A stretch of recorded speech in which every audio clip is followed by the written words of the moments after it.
depuis le début de l'année, plus 6,1%. Les céréaliers, eux, sont en difficulté. Les récoltes de blé en France s'avèrent encore plus catastrophiques qu'estimées. C'est ce qui ressort des chiffres révélés aujourd'hui par un cabinet de conseil.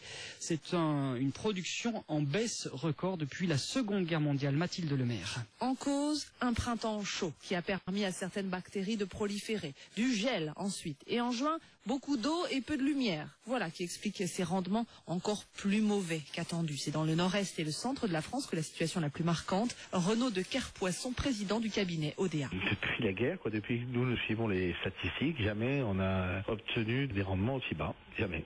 C'est pour nous une zone complètement inconnue. La France, c'est une zone sur laquelle une mauvaise récolte, c'est moins 10% par rapport à une moyenne. Et aujourd'hui, on est sur des niveaux de moins 25%. Dans certaines zones, une baisse du chiffre d'affaires de 50%.